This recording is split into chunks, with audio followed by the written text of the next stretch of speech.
네, 안녕하세요. 김용필의 동포세계입니다. 네, 오늘은 11월 2일, 네, 위드 코로나, 단계적 일상을 회복, 이 두 번째 날이 되죠. 그러다 보니까 오늘 뉴스도 보니까는 위드 코로나와 관련된 이런 주요 뉴스들이 떴고, 이 국제적인 표정, 그런 내용들도 뜬 것 같습니다. 먼저 이 정부가요, 위드 코로나가 이렇게 이제는 본격화 실시가 되다 보니까, 외국인 근로자를 이렇게 다시 입국 허용 국가를 지금 코로나19 때문에 6개 나라로 축소해서 이렇게 적게 이렇게 들어왔는데, 지금 11월 말부터는 16개국 송출국 전체로 확대를 해서 이렇게 점진적으로 외국인 노동자 입국을 크게 확대를 시키겠다 이렇게 발표를 했습니다.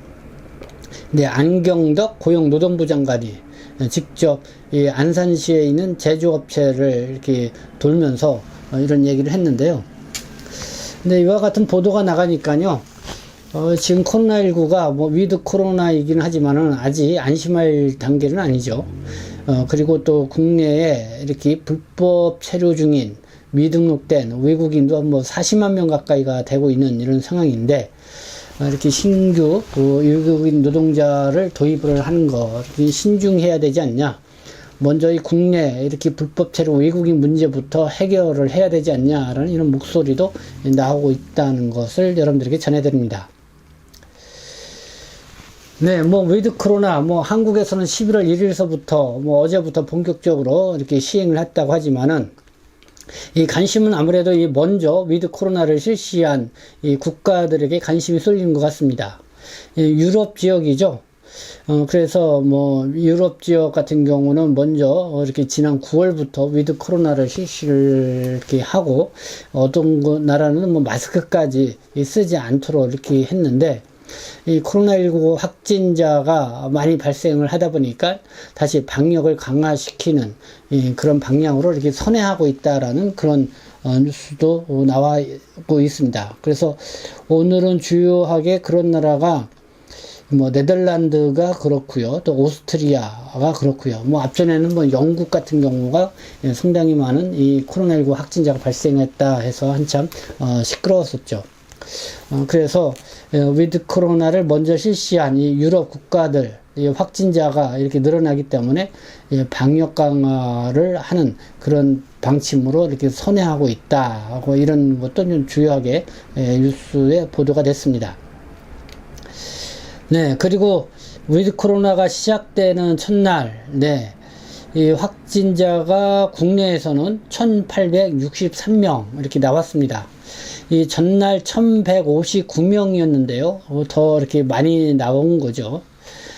그렇게 하면서 이 서울시 같은 경우는 지난 10월 31일 확진자가 646명이었는데요. 그중 49.4%, 319명이 이 돌파 감염이었다고 합니다.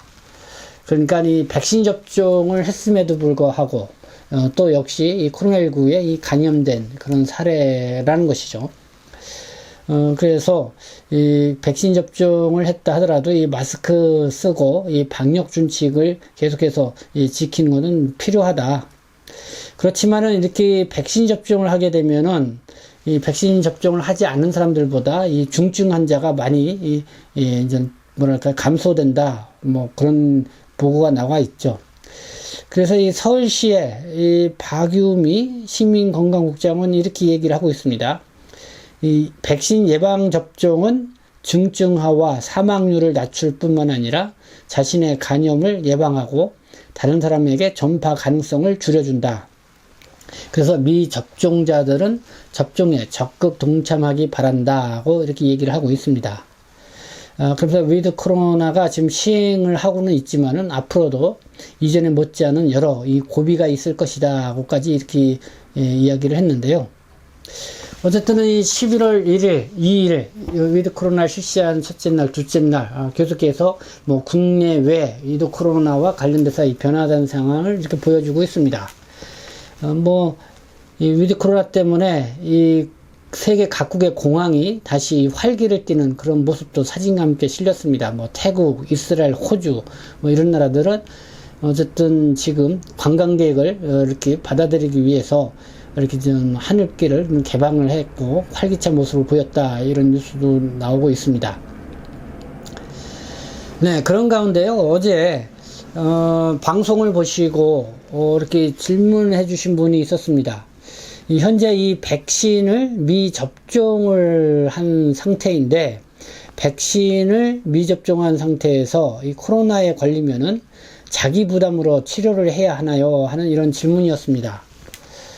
그래서 이 질문에 대해서 어떤 또 시청자분이 친절하게도 이 답변을 잘 올려주셨는데요. 그래서 이와 관련돼서 또 여러분들이 좀 알아두셔야 될 것 같아서 제가 다시 한번 좀 자료를 찾아보고 그래서 여러분들에게 말씀을 드립니다. 먼저 알아둘 거는 현재 이 정부 지침상 이 백신 접종 여부하고요, 코로나19 치료비 국비 지원과는 서로 관계가 없다. 그러니까 백신 접종을 하지 않았다 하더라도 코로나19 치료비는 국비로 지원을 받아서 치료를 받게 된다. 뭐 이렇게 간단하게 먼저 이해를 하시면 좋을 것 같습니다. 그러니까 이 감염병의 예방 및 관리에 관한 법률 이 제70조 4에 따르면은요, 코로나19 감염 및 감염 의심 등에 따른 격리, 입원자에 대해서 정부는 입원 치료, 조사, 진찰 등에 대한 경비를 국비로 지원을 한다고 이렇게 되어 있습니다.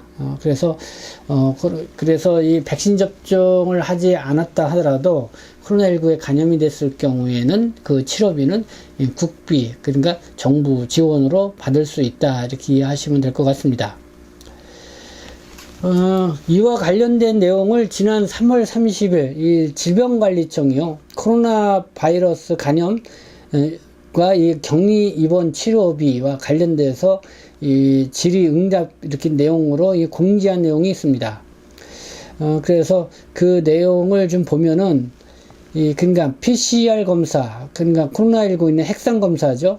이게 음성 확인서를 위변조를 하거나, 그리고 방역 조치 위반, 그러니까 격리 명령이라든가 집합 제한 금지 명령 등 이런 거를 위반을 했을 경우, 그거는 환자에게 규칙 사유가 발생한다는 거죠. 이런 때는 치료비를 지원하지 않습니다. 그러나 이 백신 접종 거부를 했다든가 뭐 백신을 접종을 하지 않았다라는 것, 이거는 규칙 사유에 들어가 있지 않기 때문에 이제는 치료비하고는 국비 지원 받는 거하고는 관련이 없다, 이렇게 이해하시면 될 것 같습니다. 이렇게 하는 이유는 이 사회적 거리두기 지침, 이건 이제 의무사항이라는 것이죠. 그러나 이 백신 접종은 이 선택사항이라는 것입니다. 그렇기 때문에 백신을 맞을 수도 있고 안 맞을 수도 있는데, 그러니까 지금은 이제 백신을 의무적으로 맞으라는 게 아니라 맞는 게 좋다는 식으로 권유를 하고 있죠. 그렇기 때문에 이 백신 미접종 여부하고 치료비 지원하고는 관련이 없다, 이렇게 보시면 됩니다. 그래서 지난 3월 30일 이 질병관리청이 공지한 내용이 있죠. 코로나 바이러스 감염증 19 격리 입원 치료비 이 질의응답 내용인데요. 여기에 보면은 외국인과 관련된 그런 내용만 좀 보도록 하겠습니다. 외국인이 코로나19 격리 입원 치료비 지원 대상자 분류가 어떻게 되느냐 하는 이런 질문입니다. 그래서 외국인이 코로나19 격리 입원 치료비 지원은 국내, 그러니까 한국에서 감염이 되었을 경우는 내국인과 이게 동일하게 지원을 받는다는 것입니다. 여기에는 무자격 체류 외국인도 포함, 그러니까 불법 체류 중인 외국인도 역시 동일하게 포함이 된다는 것이고요. 근데 해외에서 입국해서 올 경우에는 좀 상황이 다릅니다. 그런 경우는 국가별 상호주의를 적용을 하는데요. 그 아래 내용을 더 보시면은 외국인 중 감염병 신고 예배 추정 감염 지역이 국내로 신고된 경우 내국인과 동일하게 지원이 되고, 감염 경로가 해외의 경우 입국일 기준 상호주의에 따라서 차등 지원을 한다, 이렇게 되어 있습니다. 그리고 PCR, 그러니까 코로나19 핵상검사, 이 음성 확인서를 위변조하거나 방역 조치를 위반을 하거나, 그러나 격리명령이라든가 집합 제한 금지명령, 이걸 위반했을 경우에는 귀책 사유가 이제는 영향을 미치게 돼서 이제는 미지원, 그러니까 지원을 하지 않는다, 이런 것입니다. 이와 관련돼서는 뭐 앞서 제가 설명을 해드렸고요. 두 번째 질의 내용은요, 외국인의 격리 입원 치료비 그 지급 방법에 대한 안내인데요. 입원 치료비를 좀 국고에서 부담을 해 준다고 했죠. 그래서 그거를 어떤 절차대로 이렇게 지원을 해주냐, 뭐 이렇게 보시면 될 것 같습니다. 그래서 오늘 여러분들이 뭐 이해를 돕기 위해서 그 내용을 보면은요, 이 국고 부담으로 질병관리청에서 격리 입원 치료비를 이렇게 지원하도록 이렇게 되어 있습니다. 그래서 요거는 감염병의 예방 및 관리에 관한 법률 제67조, 그리고 2020년도 감염병 관리 사업 지침, 네, 요 내용에 따라서 그렇게 한다는 거죠. 그래서 외국인의 진료비 지원 절차를 보면은요, 일단은 각 구에 있는 보건소가 있죠. 거기에 신고를 하고 입원 치료 통지서를 좀 발급을 해주게 돼 있죠. 그리고 두 번째 단계는 병원, 격리, 입원 등 진료를 받게 되고, 세 번째는 본인 부담금을 환자가 납부할 경우는 환자 또는 보호자가, 그리고 이 납부하지 않았을 경우는 의료기관이 관할 보건소에 입원, 격리비용 신청서를 제출하게 돼 있다는 거죠. 그리고 제출 서류 검토 후 보건소장이 시도를 거쳐서 질병관리청장에게 청구를 하고, 제출 서류 검토 후 질병관리청장이 신청자, 환자 또는 의료기관 등에 지급을 한다, 이런 내용입니다. 그러니까 여러분들이 코로나19 때문에 감염이 된 사람들은 병원 치료를 받게 될 것이고, 그리고 코로나19에 감염되지는 않았지만은 일단은 격리 생활을 한번 14일 동안 격리 생활을 하게 되죠.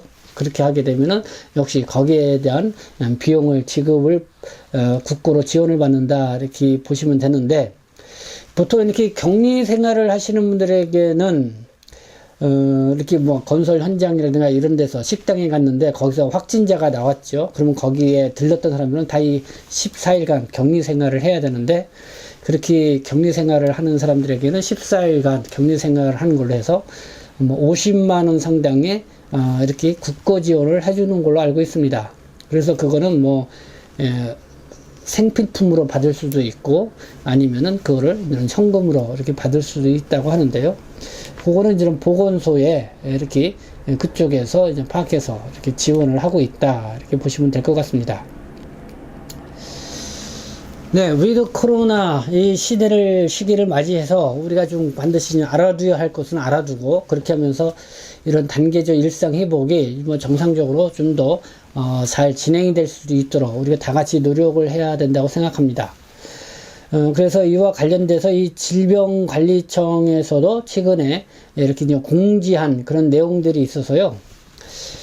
지난 10월 21일에는 그 예방접종 완료자의 격리면제 제외 국가를 안내를 했습니다.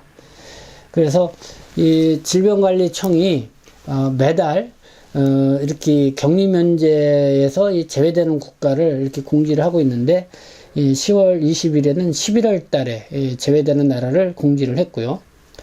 그리고 10월 22일에는 국내에서 예방접종을 완료한 사람들이 다시 출국했다가 다시 재입국할 경우에 격리면제 절차 이렇게 안내를 하고 있습니다. 그러니까 국내에서는 예방접종을 완료한 사람들, 그리고 나서 14일이 지난 사람들은 뭐 출국했다가 다시 재입국할 때 뭐 PCR 검사를 물론 다 받긴 하죠. 그 핵상검사, 뭐 코로나19 검사는 다 받긴 하지만은 거기에 이제는 음성 확인서가 나왔다고 그러면은 기본상 격리면제를 이렇게 받게 된다, 이렇게 보시면 될 것 같습니다.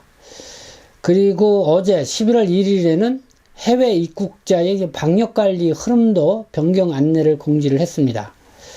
그러니까 해외에서 입국하고 있는 이런 사람들, 지금 한국에서는 위드 코로나를 진행을 하고 있으니까 뭐 해외에서 입국자 중에서도 지금 해외에서 그러니까 백신 접종을 완료한 사람들도 있겠고 완료하지 못한 사람들도 있겠죠. 그 사람들 대상에 따라서 이제 인천공항이라든가 여기에 이제 도착하게 되면 어떤 방역관리 흐름들을 따르느냐 뭐 이런 게 약간 변경 사항이 있습니다. 그 내용을 보면은 해외 입국자 입국 시 격리 기간이 14일에서 10일로 11월 1일부터 이제 변경된다는 내용이 있고요. 또 고위험 국가에서 들어오는 입국자는 시설 격리 기간도 7일 플러스 7일에서 5일 플러스 5일로 이렇게 단축해서 이 격리를 하게 된다. 뭐 이런 내용입니다.